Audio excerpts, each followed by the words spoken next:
Rob J gave me an incredibly generous 1 year's worth of subscriptions on Patreon and brings you today's video. Alright, let's take one more outing with Roxanne versus Eowyn, Sigarda and Joyra. Turn 2 Timeless Provisioner into a fetch and then more land 4 with the sword. We will try this. Alright, get into another basic. Don't think there's any real need for us to play down the Basilisk Collar, so we'll just go for the Forest. Felwar Stone for the Jeskai player. Okay, that is an Old Gnawbone, so we have to get through counter magic here and potential removal on the Timeless Provisioner, but yeah, ideally we would play a land into the Provisioner, but I don't want to just sit the Sword of Hearth and Home there either, so let's go for the Provisioner. Priority isn't being held up by Joyra anyway, so we'll assume there's no counters in hand. Maestro's Theatre, played and sacrificed. Sigarda, throwing down Guardian of New Benalia. And then a Rhystic Study. Oh, we've passed through the turn nearly. I'll remove auto yields that are apparently on. I'm not going to bother swinging in anywhere. Luckily we didn't need our first main phase. Yeah, Rhystic Study was played over here. So, we've got 1, 2 treasures from this and then a mana. From the land is 3, 4, 5 and 6. Do we just go for our commander here? Get a tiger in untapped, make another treasure, and I think we'll attempt our Roxanne. Rhystic Study I am not going to bother paying for, I don't think, because we can get down the Guild Artisan here. So that comes in. Meteorite might as well take out the Guardian of New Benalia, and then let's get down the Guild Artisan while we've got the double mana held up, because we might not have our Roxanne survive. So drawing them another card with the Rhystic Study. Once we start getting all the mana going, I'll certainly be paying the tax on that, but just deciding to be really aggressive here at the moment. Saskia being played into the Rhystic Study as well, so that's going to draw some cards this game. Probably comes down as a Roxanne and blows up the Tireless Provisioner. Yep, they get the tapped Meteorite in and do exactly as we said, but I think that's done its work for this game. Okay, and Sigarda has disconnected now, so we'll hope that it's genuine. It might be that he's salty about getting his thing removed, because that's what Magic players are like. Alright, didn't make it back apparently, so that's just going to have to be another ban. Ban like 3 people today already. It's only been 2 games. Eowyn goes after Herald's Horn, so naming human, I dare say. Yep. And then a 2-mana frontline medic. Alright, so I think we have to take advantage of the Sword of Hearth and Home. Arid Mesa makes it out just a bit too late for the Tireless Provisioner, but we can get a tap land out with that maybe. So we'll go for the sword. And yeah, equipping that for 2, we can pay the tax on the study. So we can swing straight through to either player here thanks to Pro Green and White. Go to the left so that we can make a treasure token with our Guild Artisan. And we make a Meteorite as well. And if we're going to flicker the Roxanne, it can be 2 damage onto the other Roxanne. And then when we flicker it again, it'll obviously re-enter with a Meteorite and we'll do the same again. So managing to land the hit, we will point the sword at our commander, which flickers it. We don't have any basic mountains in play at the moment, so I'll just go after a mountain. And on the ETB, obviously the sword gets unequipped, but we get way more mana this way, so get rid of their Sakashima. And then we can go for an untapped land, I suppose, or we could go for, yeah, I think a Surveil land will be better. So before anything else, we'll go for the Surveil land, and I don't imagine that'll dictate what we do this turn, but it might do. So Surveil 1 shows us a Helm of the Host. That entails us keeping hold of our commander, but we could get another Old Gnawbone as well, just for the fun of it. We'll keep this on top. We've had good games in the past with Roxanne, so we'll risk having a bad one here. I'll re-equip the sword onto her so that she can't get her swords or anything. And then let's just go for the Basilisk Collar. Actually, forgot about the Rhystic Study there. Yeah, we'll just let them draw a card. Wouldn't have played that if I'd remembered the enchantment. We'd really like haste at the moment, but it might be that we can just throw down Old Gnawbone next turn anyway and then make treasure with Roxanne hitting. Slicer, high speed antagonist. So first strike and haste. When it deals combat damage to a player, convert it into a double strike. And the Rhystic Study tax not being paid there either, so plenty of cards being drawn. Luckily they Don't quite have the mana to keep up with it all yet, but that's only a matter of time. Playing Museo into it as well. And the 3-2 swings into the right. And that is allowed through, so the Transformer transforms. So Slicer triggering at the next upkeep, but deciding to just convert it instead. A Herald's Horn might reveal a human, but it does not. So starting with 10 cards in hand over there. Alright, Beragond is something that we can still get through with our Roxanne. Gold Knight Commander, another white one. So we're gonna get +1/+1 on a bunch of creatures. And the 5/5 with Vigilance goes in against Museo. Alright, so we know what we're drawing into here. We want to be getting into card advantage really, but we can control the board with Helm of the Host in the meantime. Drop a land. Now I want to start accounting for Rhystic Study, so we can make treasures with this. That'll be 3, 4, 5 mana, 6 for the Rhystic Study. So that's our Meteorites, and then this is 10 mana. So we can, we'll have the mana for it with the Great Train Heist, so use our mana on Helm of the Host at the moment. Not sure if we're going to be able to afford to equip the Basilisk collar actually, I'll work that out in a minute. So play and equip, and then we've got 1, 2, 3, 4, we'll get, 2 untapped treasures with this. So that'll be 4, 5, 6, 7 mana, so we can afford that. So let's go for the collar. And then it's through to the beginning of combat phase. And we get a copy of Roxanne, which makes a Meteorite token. So that can... we'll go after the 3/3, I think, because it's easy to get rid of the 2/2 at any point. In fact, we'll be able to do that this turn. And we do get to keep the Roxanne, even though it's legendary, thanks to the claws on the Helm of the Host. So swinging to the right, we have to get these treasure. Roxanne... Each Roxanne gets a Meteorite, and one of them gets a couple of treasure.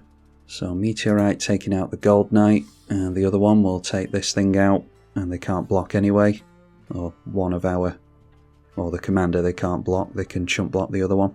So it's kind of a good thing that we've let them draw so much with Rhystic Study, because there might have been a rage quit here from us controlling them so well. So we're during the, is it combat we have to do this? Yeah, but we'll do it now anyway. Not going to bother giving the +1 and first strike. So we're doing a lot here, but we're emptying our hand. I think I've overpaid anyway, so pay for the Rhystic Study. So untapping everything. Like I said, we're doing a lot here, but we're not getting cards into our hand, unfortunately. So we just need to hope that we keep this board state as it is, which is a big ask against these colours. So they do decide to chump block on the Roxanne, which will get rid of it. How is this worded? Oh, you add 1 mana of any type, so that's why we got the additional mana previously. We don't just double up the mana from the Meteorites, we do get additional mana, so more Roxannes means the Meteorites and the treasure taps for more.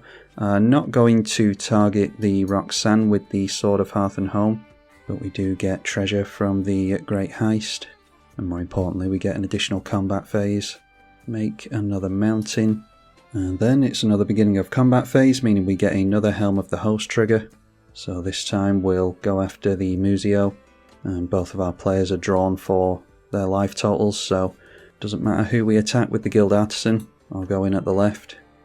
Argument to be made for not spreading the damage like this, but I think both of our opponents are being reasonably patient with us. So get rid of the Museo, the other one can shock the Jeskai player. And then we could get down the old Gnawbone, but I think we've got plenty of mana to do that next turn, so there's not really much point in playing it out into a board wipe. Sword of Hearth and Home triggers again. I think I will flicker the commander this time, and we'll go after a basic forest. Meteorite enters again, and we'll just arbitrarily point it at Joyra. And we gain some life there, so we go back up to 42. Protect from a Swords to Plowshares again with the Sword of Hearth and Home. And we'll re-equip the Helm of the Host. So each treasure tapping for 3 at this point. Yep. And I'll leave that other treasure alone, just in case I don't see that we'll need the mana, but I won't bother equipping the Basilisk collar here. So very eager for some card draw at this point. Joyra being played into the study. Argument to be made for him never paying the tax on that because he wants this player to get into an answer. Doesn't pay it. Playing another card into the enchantment, Imoen. Herald's Horn triggering again, decided not to swing in with the slicer. That is a Door of Destinies. That's a pretty slow means of doing anything. They're kind of staring down the barrel of the shotgun here, so they need to be careful. 8 cards in hand, and apparently didn't have a board wipe. Could have Vanquish the Horde or something like that, I suppose. That is a Weathered Wayfarer, so we're going to be able to tutor out lands. Alright, hoping for a really good top deck here. Rhythm of the Wild means that we can keep Old Gnawbone from being countered at least. Let's get that down. Pay for the tax, no reason not to with this surplus of mana. Old Gnawbone into play, and it can come in with haste. Equip Basilisk Collar onto the Roxanne, and we could make copies of Old Gnawbone, but I think I'd just rather keep making meteorites and controlling the board. So we'll go through to the beginning of combat, allow Helm of the Host to trigger, and we want 2 damage onto the Joyra. And then it's through to attacks. We want our commander to swing in at the right because it's pro-white and this player has the highest life total. Then Old Gnawbone and the 2 Roxannes can go to the left. Don't want Joyra to start drawing a bunch of cards and becoming a threat, then we'll have 2 threats to worry about as opposed to just the 1. So 2 treasures into play and then 3 meteorites thanks to multiple Roxannes. So Meteorite deals with Joyra, and then the other 2 meteorites can deal with Imoen. And luckily we've got the 4 mana to pay for the ward. Each meteorite tapping for 4 mana now. So blockers out of the way will deal a nice chunk of damage here. But we are empty-handed. Got nothing but mana at the moment. Might as well flicker the commander this time for another meteorite and more damage, because we've got a hell of a lot of mana here available to us. Old Gnawbone triggers 4 times, once from each creature that hits. Managed to get this player down to 3, so Meteorite won't do it, unfortunately. And we might as well have our commander come in with a plus counter from the Rhythm of the Wild. Yeah, I've said it before, but I really didn't think much of Roxanne when I first saw it during spoiler season, but that 2 damage and all the meteorites really mounts up. If we could get into a second harvest or something like that at this point, then that would really close out the game for us. Re-equip Roxanne with the Sword of Hearth and Home first, so that they can't have us waste our mana by casting a Path to Exile or something. Just re-equip it with everything here and pass. Alright, so with 6 mana could be a land, or actually the Meteorite, yeah, could be a Cyclonic Rift or something like that for our opponent. That's why I've been trying to consistently get lands out with the Sword of Hearth and Home, because with Farewells and Austere commands and the like, there's no guarantee we'll hold on to all these rocks. Inga Rune Eyes, and is going to continue to have the white player draw cards, I imagine. And then Phial of Galadriel. They can gain twice as much life with this now, which isn't a clause that often comes up. I don't imagine it'll come up during this game either. And the 3-2 turns into the right. Alright, deciding to hand the slicer over to the Jeskai player this time. And still not revealing a human with the Herald's Horn. Increasing Devotion makes a bunch of humans, but it won't really do anything. I mean, if they have haste, they could maybe go wide with a bunch of stuff. Door of Destinies only counts with creatures being cast, as opposed to tokens entering. So I think it's safe to assume that we're pretty close to having this one. A collective effort, tap down a couple of creatures, so destroy a big creature and an enchantment. So we lose our haste and the Old Gnawbone, but Old Gnawbone's done some decent work for us already. Would have been nice to land the 7 damage in the air though. But we'll be able to get this blocker out of the way and get through some more commander damage. Don't think we'll have this player next turn though, unless we draw into something good. Getting rid of that haste might be relevant. And this thing's goaded, so it does have to hit us. And we'll just allow the hit because it has double strike. Okay, so how much damage can we deal here? 1 of the meteorites has to go over here. Then it'll be 1, 2, 3 on the other Roxanne is 6, plus 7. Yeah, I've only got them on 13 at the moment, and yeah, maybe we have to worry about a swing back here. Got 7 cards in hand, they could do something like, I don't know, Moonshaker Cavalry or something, but to be honest I wouldn't mind losing to that. That would be a funny comeback from our opponent. Alright, well there's a crime novelist, so that without haste is relevant, although they could have just chump blocked it anyway. Let's just get it into play for the fun of it. 4 mana including the Rhystic Study tax. Not going to bother bluffing or anything. Alright, and then we'll go through to combat. The Roxanne that comes into play will have haste, and we'll be able to take this player out with the meteorite token. But something in response here. That is a Tail's End, going to counter the trigger on the Helm of the Host, alright, and draw another card with Study. I mean, we can still attack in and make meteorites here anyway, so all they're doing is keeping us off a Roxanne, which could be relevant. I think we need to try and make them trade us some Roxannes anyway. So we will swing everything into the right, and again it's treasure and 3 meteorites, one of which will finish off our opponent over there, and then we'll just start shocking our opponent directly, unless we see a creature that we're worried about. Don't think they'll have Glacial Chasm or anything for the Weathered Wayfarer to go fetch. So we're going to get them down to half their life here. The Sword of Hearth and Home having pro-white is totally relevant. Might be that they can get a non-white human into play to block our Roxanne. I think just in case they do get into Austere Command or Farewell, Cyclonic Rift, we should flicker our commander again, just so that we can maximise the number of lands that we've got available. Managed to get our opponent down to 3 though, so yeah, I mean they're in a pretty rough spot here because we flicker our commander, get another meteorite, and then all we have to do is recast our commander again. So get them down to 1, and they just need to get some kind of overrun effect really. Pretty much have to beat us this turn. The incremental life gain from the Basilisk Collar has been relevant. We do manage to keep a token Roxanne as well. Just for the fun of it, we'll crack some of these treasures to make the Crown Novelist bigger. With all this surplus mana, we've been able to consistently re-equip our commander all the time, because 5 mana equip on Helm of the Host is a lot of mana to be paying. And then we can crack a bunch of treasure at any point to make the Crown Novelist even bigger, but that is sitting at a 4/6 at the moment. Still not getting anything with the Herald's Horn. So Éowyn finally hitting play. Looks as though our opponent doesn't have anything, unfortunately. And then Aragorn going to draw him into a card when he gets the Monarchy. Aragorn enters with a couple of knights thanks to Éowyn. So you can see how the deck would run here. Got some 5/5 human tokens at the moment, but if it wasn't for the life gain on Basilisk Collar, maybe they would have been able to go wide on us. Not sure. But thankfully, we don't have to land any damage with our commander at the moment.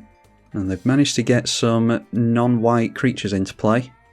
But it's too late, unfortunately. We are able to just beat them out with the meteorite tokens. Alright, well there's an Atali. Do we... let me just do it really quickly. Going to just do it for the fun of it. We get a Captain Lannery Storm and a Sol Ring from our opponent, so not the best, but Captain Lannery Storm is another creature at least. Alright, so all we have to do really is go through to combat here and we'll make a copy of the Roxanne. Alright, Swords to Plowshares to gain some life with his 5/5. So he goes up to 6, but we can make 3 meteorites here. Yeah, he could have exiled his commander and gained more life and survived. I'm not sure that he'd be able to go wide still, but anyway. So token Roxanne enters, dealing 2 damage, and then we'll swing in with all of our Roxannes just in case there's any more sneaky surprises our opponent has. Maybe should just swing in with 2, just in case they can go wide on us, but like I said, it's fun to have our opponent get the swing back on us. So yeah, our opponent decides to scoop there. They could have waited for us to swing in, like I said.